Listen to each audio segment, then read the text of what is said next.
بسم الله الرحمن الرحيم.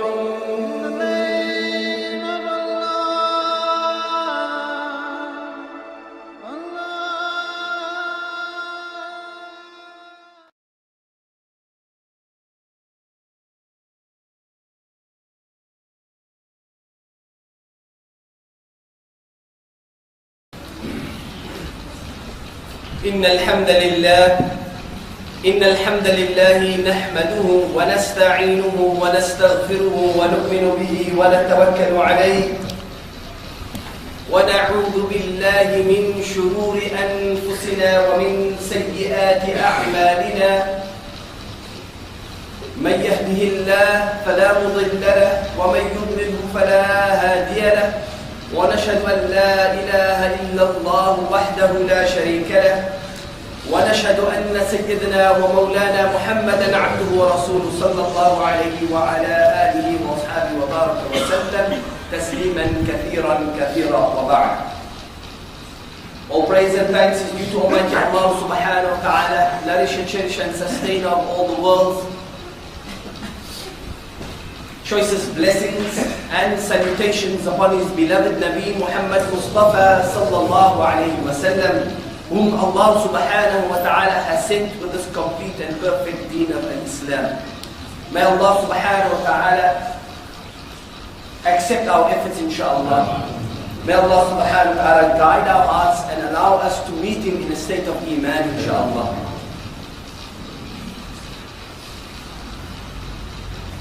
As we find ourselves on the 28th of Rabiul Awwal,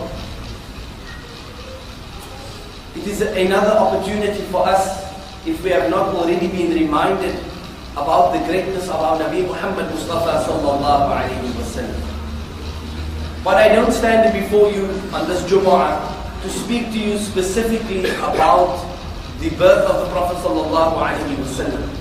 Nor do I stand before you to speak to you about the importance per se, just as the purpose of sending, the importance of the sending of the Nabi Muhammad sallallahu alayhi wa sallam, although it will all boil down to that. But what informed my discussion today was something that happened this morning, and something we take for granted many times.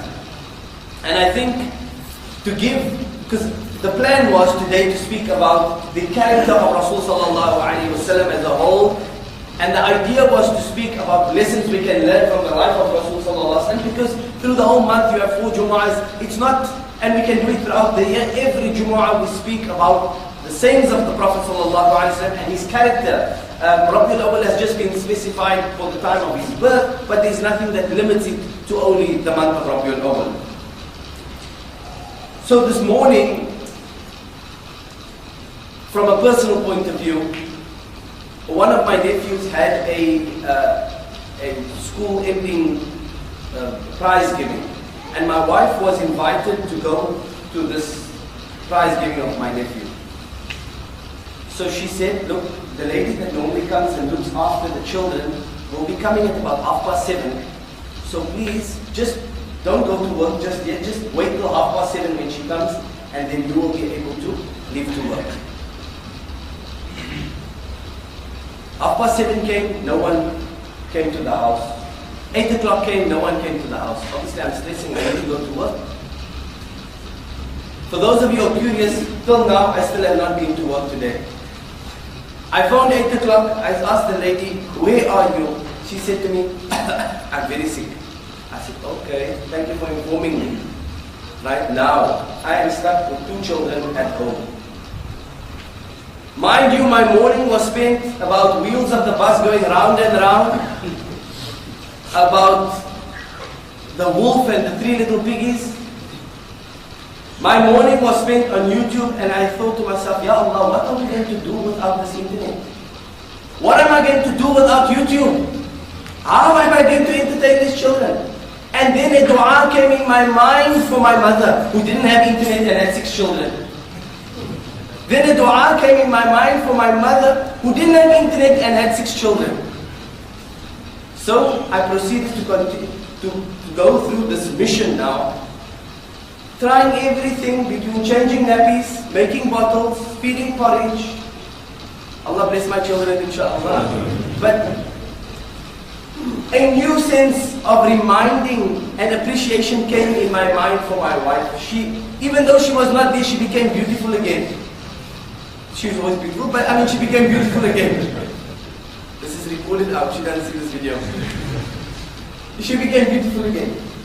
I was reminded of the work that she needs to go through daily. And not only that, but she had to give birth to these children. For 9 months she had to endure with these children. And then a year later she was giving birth again. And she went through it. I've been married 2 years and we have 2 children, alhamdulillah. And my wife has had to go through for 18 months this. And then every day she stays at home and she is juggling between making the bottles, changing the nappies, entertaining the children. It's no wonder when she sleeps, I hear at night something is making a noise and I hear she's sleep talking, wheels of the bus going round and round.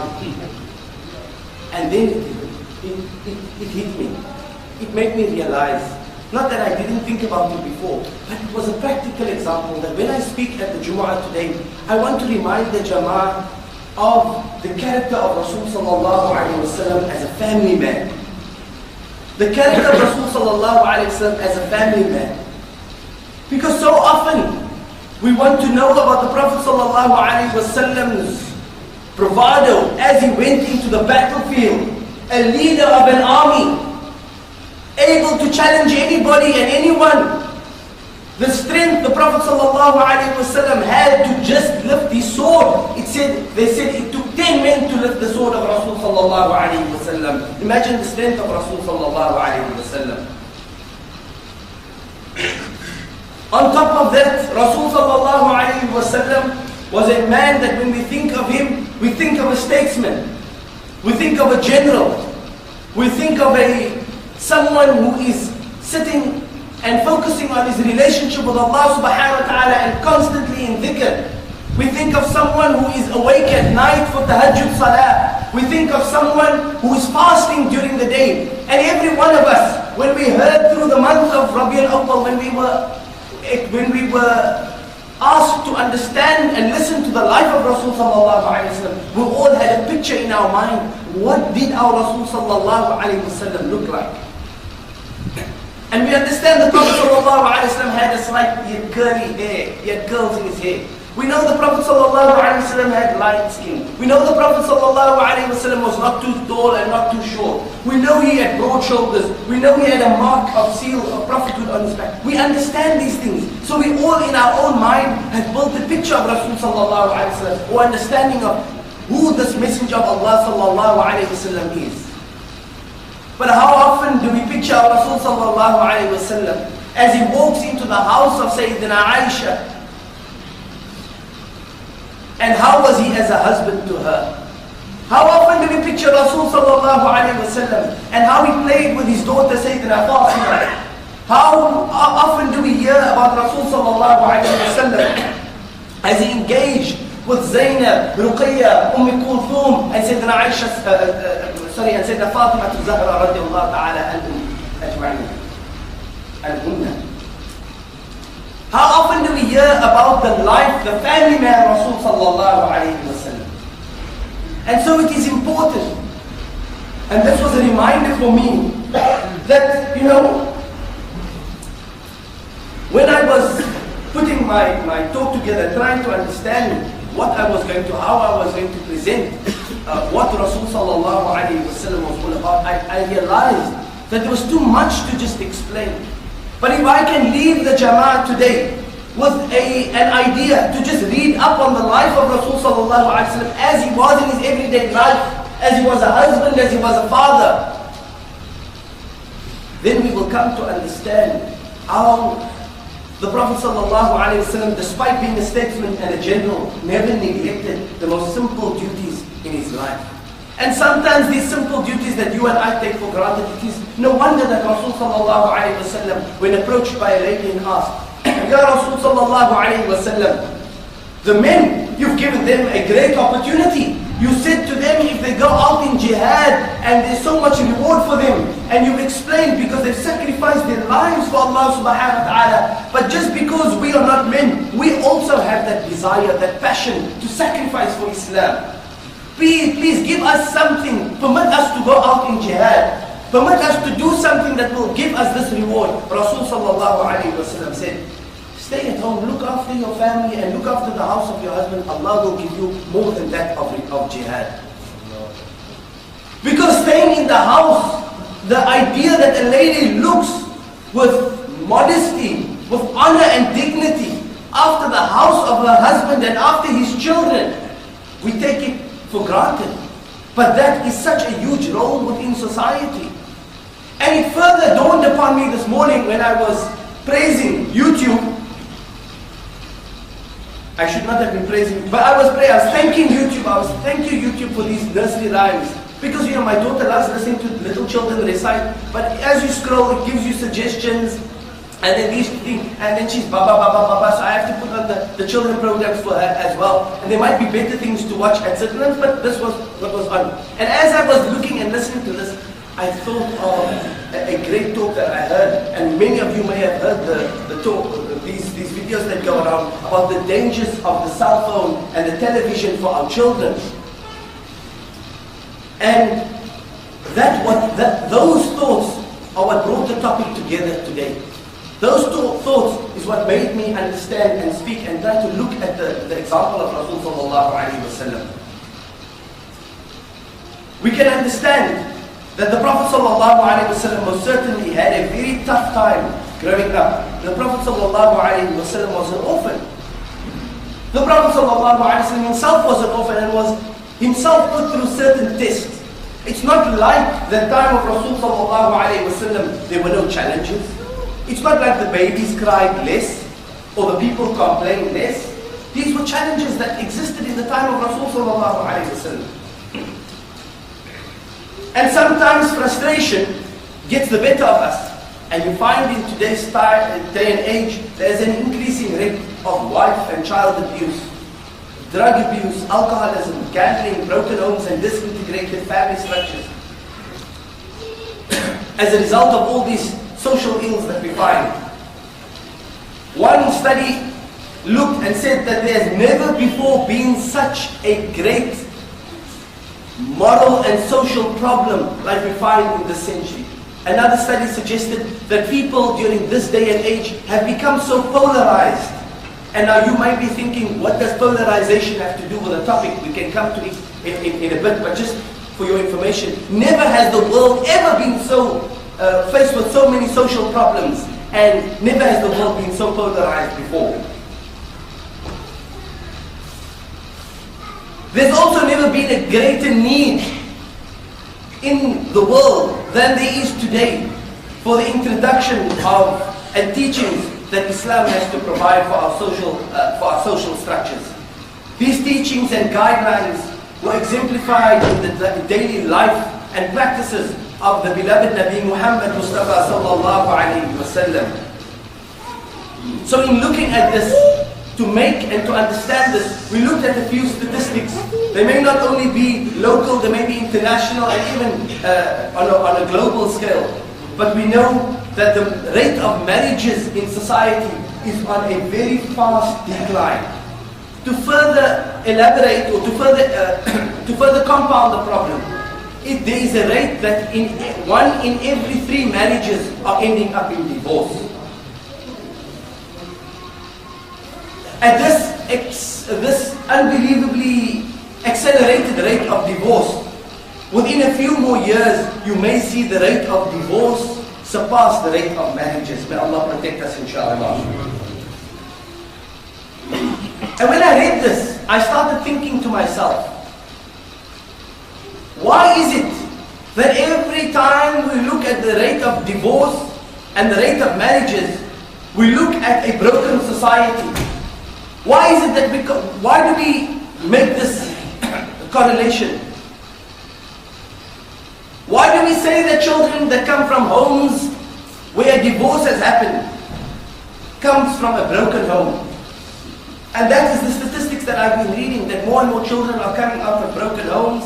And we're looking at the broken homes within society, and it says that it has such a damaging effect on society that children coming from broken homes are more likely to participate in violent crimes and crimes that include rape, aggravated assault, murder and robbery. And I thought to myself, I know these people have done this with statistics and they've put the facts together, and maybe there is somebody bright that can understand this a bit better than I can.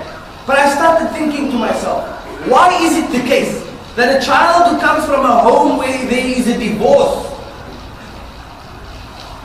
is more likely to be involved in criminal activity and behavior than children that don't come from that kind of home? It didn't make sense. And I'll tell you why it didn't make sense. Because in the time of Rasul sallallahu alayhi wa sallam, he himself didn't have a father when he was growing up. By the time he was 6, he lost his mother. How many Sahaba were murdered and martyred in battle and died, and there was only a single mother to raise their child? But we never considered the Sahaba having been raised from broken homes. We never termed their homes as broken homes. How many parents, how many children in today's society are growing up where there are no fathers? The father has died, or the father has, may Allah grant all our parents Jannatul Firdaus, the father has passed on, or the father has to work in another country, but we never consider that a broken home. And then I came to understand that it is too easy to say that a divorce causes a problem. The Prophet ﷺ himself was about to divorce a wife of his until Jibreel commanded him not to divorce a wife of his. So many Sahaba had gone through divorce, yet their children also became Sahaba and they became known as radiyallahu anhum wa radu an. So it can't be the case that a divorce causes a damaged person. It has to be what causes the divorce causes the damaged person.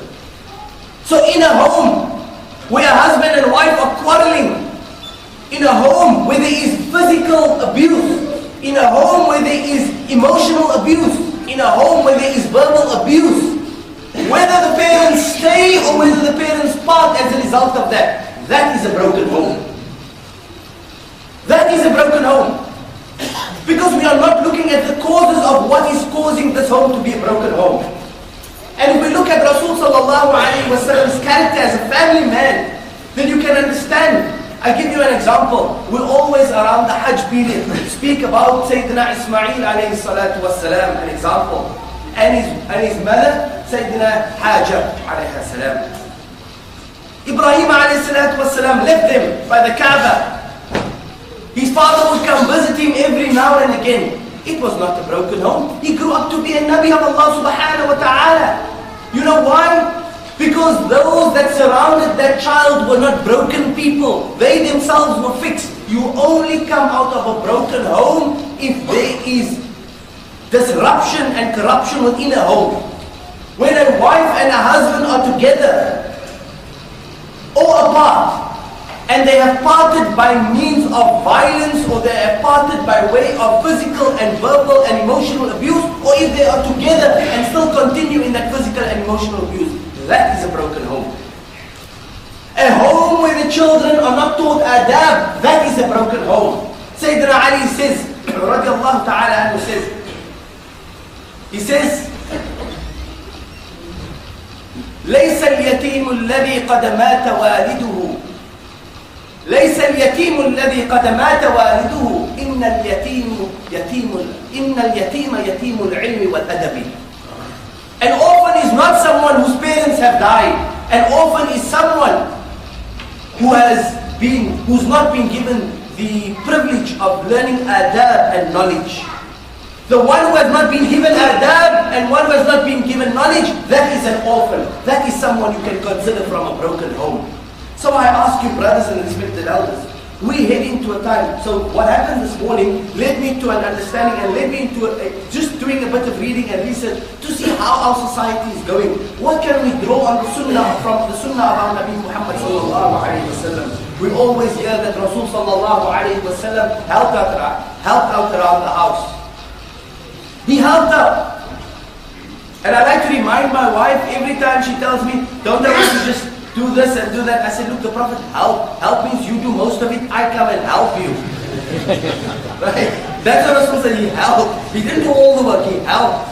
So, and then she gets so upset at me and she says, I use Islam for my advantage. But we were obviously in a very light-hearted spirit at that time and mood at that time. But that's what happens in homes. we like to joke and use Islam to our advantage at times. When it benefits us, we want to quote quickly hadith and Quran and stuff. And when it doesn't benefit us, we shy quickly away from those kinds of things. May Allah protect us. Right? And so the thing is, Rasul sallallahu alayhi wa sallam himself built and you know what was the importance of sorry, I need to touch on this point. It's very important to understand that we are moving into a time where there is technology like YouTube and all these other social media platforms that are available. But we must be careful with this. We must be careful with the power that has been given. And to quote, like I always like to quote a great personality, Spider-Man, he says, with great power comes great responsibility. And that is important for us to remember, because we've got this power within our hands. We've got this ability to have, to entertain our children with keeping them occupied with the cell phone or with the television. And we forget about interacting with them, and they lose that social ability.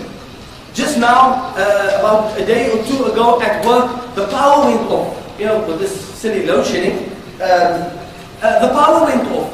And so I came into the office and I found there were about three people sitting in the office.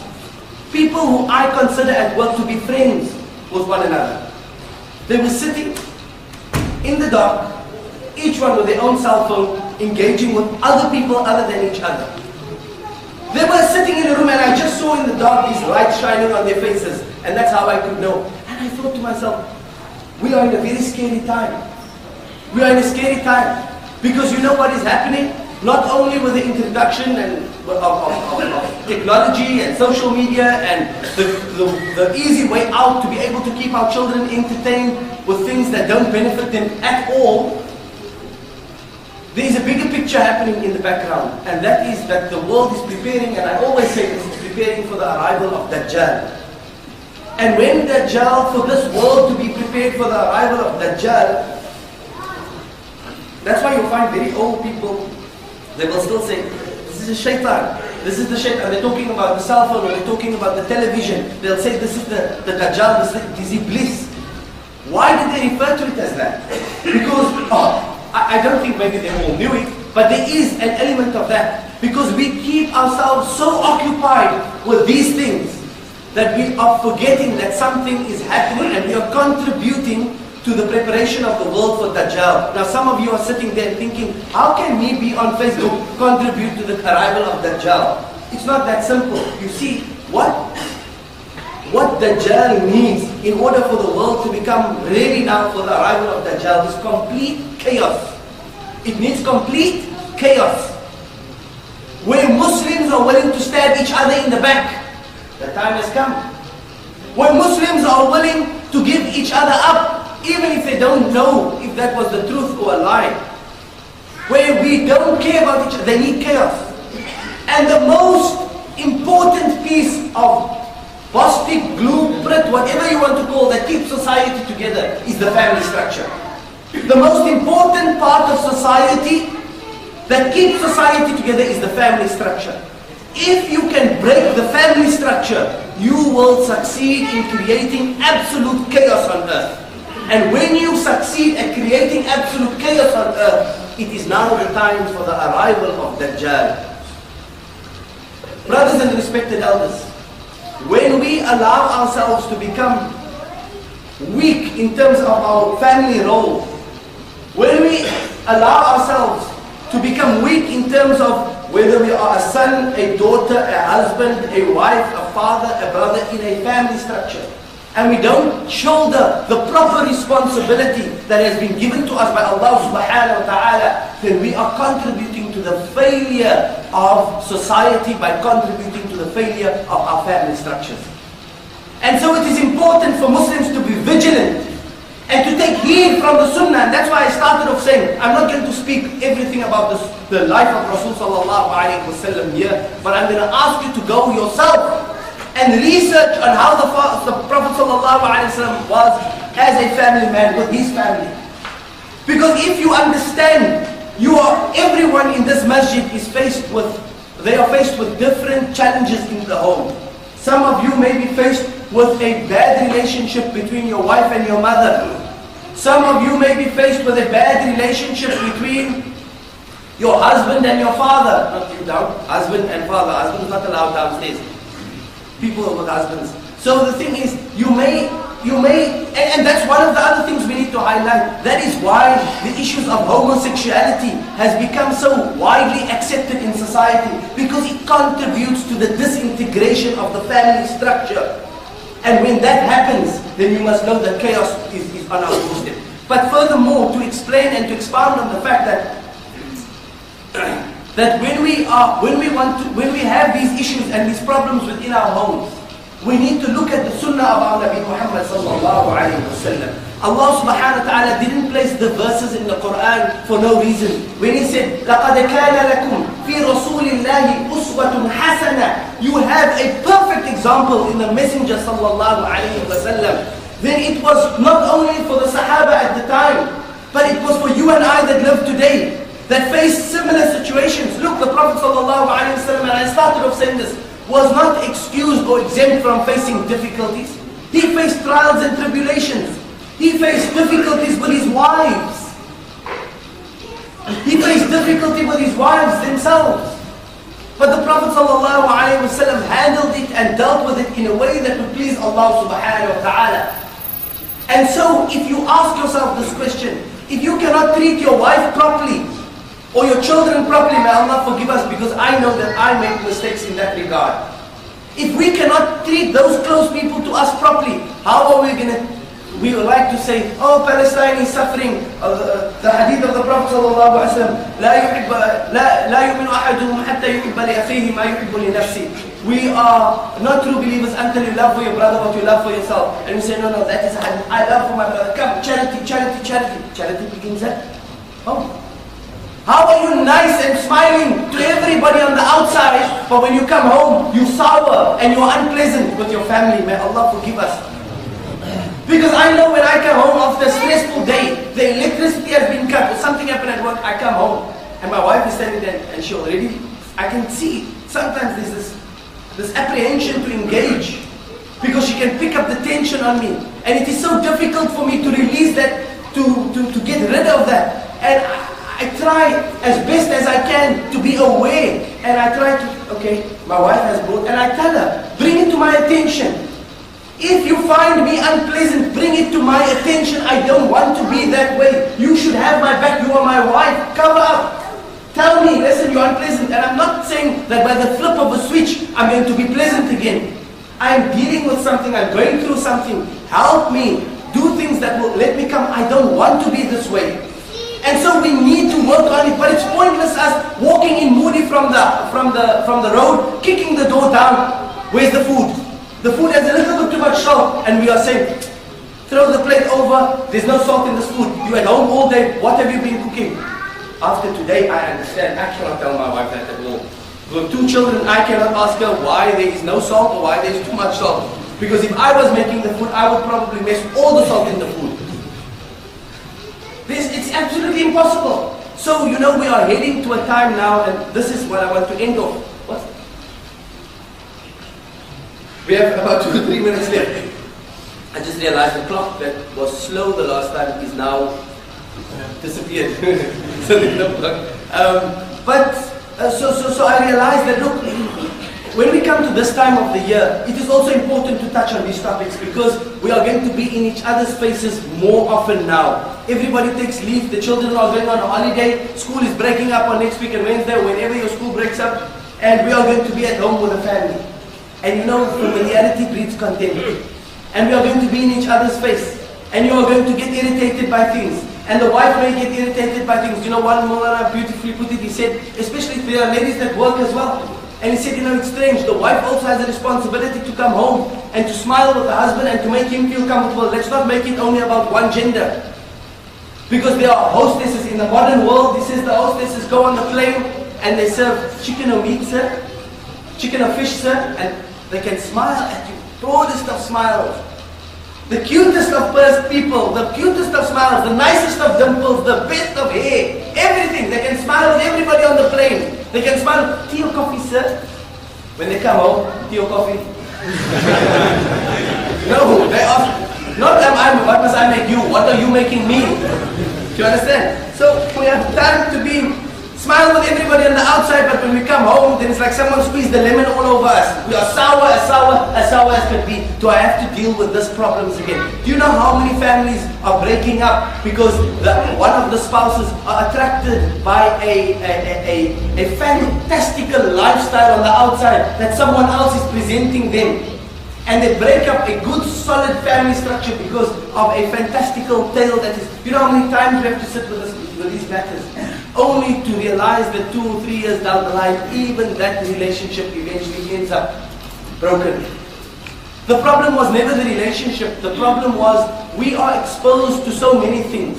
When we are watching the movies, when we are reading the novels, we watch The Notebook. You must be in a mad institution at the end of your life, and your partner must come sit next to you on the bench, and when both of you have wrinkles on your face, then that is romance. That is the idea of romance, and everybody loves the movie. Oh, let's go watch it, this play in the open theater, this thing. We are attracted by these examples that have been given to us. And when our expectations are crushed, because we don't do walks on the ocean side, when our expectations are crushed because in the movies they never show you the child is vomiting and sick and diarrhea and stuff. Now you get stressed out when you see it in real life. You think, I didn't sign up for this. Now life becomes too stressful for you because in the TV your life was something else. You thought you were going to marry Brad Pitt, and you thought you were going to walk on the ocean side. You thought you were going to have beautiful children that's never going to vomit, never going to get sick, going to be perfect. And when life doesn't give you this, you now want to think, no, I'm tapping out of this relationship. How many times didn't a man come to me with tears in his eyes, said to me, Maulana, you know what happened? My wife, everything was right, everything was fine. I woke up in the morning, she left me with the 2 children, she was gone, I don't know, I'm still looking for my wife today. 3 months later gets a call, sorry, I thought I could do it, but I can't do it anymore. The children, please keep the children, you can see to everything, I'll move to another. How many men have not done this to women? And then we say it is only divorce that breaks a family. When you shrug your responsibility and you don't behave the way you should be responsible as a family man, as a father, as a brother, as an uncle, that is creating, even if you are present, that is creating a broken home. If you want to succeed, brothers and respected elders, I'm telling myself first, because I am one that can get easily derailed as well. So I want to speak to myself first. If you want to succeed, especially during this difficult time, and I would almost want to say to myself, why didn't I call an NJC or some higher authority to just verify this fact? That after the school holidays and festive season, when the new year starts, you find that the issues that come into the Islamic offices are more. Because of the confrontation and how close the husband and wife are with each other. These family problems are in the increase. But I will reserve that statement because I want to verify it. But I'm almost certain because in my personal life it seems that would be the case. So I ask you, brothers and respected elders, don't leave this Jumu'ah and think to yourself, I understood it, maybe I laughed once, I laughed twice, that's the end of my talk, that's my Jumu'ah for today. Allah, I made your ibadah, I sat in the khutbah, I did my salah. No. That ibadah of Allah subhanahu wa ta'ala is one aspect of your life. You got the rights of the servants of Allah. And more than the rights of the servants, the rights of your children and the rights of your spouse come before the rights of everybody else. Because charity begins at home. خَيْرُكُمْ خَيْرٌ لِأَهْلِ. The best of you are those who are best to their wives and to their families. If we leave this Jumu'ah today, we must right now, everybody make a commitment to read something about the family life of Rasul sallallahu alayhi wa sallam. Whether you think it's not going to benefit you or not, the person standing outside there against the cars at the back to the person sitting right to myself. We commit that before next week, Jumu'ah inshallah, before next week, we have to read something on the life of Rasul sallallahu alayhi wa sallam as a family man that we want to implement in our families and in our homes this holiday season inshallah. And because of this barakah, may Allah subhanahu wa ta'ala give us families that prosper. May Allah keep our families together. May Allah unite us, inshallah. May Allah allow us to benefit from the sunnah of Rasul sallallahu alayhi wa sallam. Those of us who can do more than just one example, let us, then those who are already doing, encourage others to take part and to look at the life of Rasul sallallahu alayhi wa sallam. Whether it is doing the dua after you eat loudly, whether it is going into putting the dua on the toilet door, whether it is telling the children, smiling with the children, doing something nice for them. In this day and age, we cannot afford to be fighting with the people that claim to love us the most and we claim to love them the most. May Allah grant us the understanding, inshallah.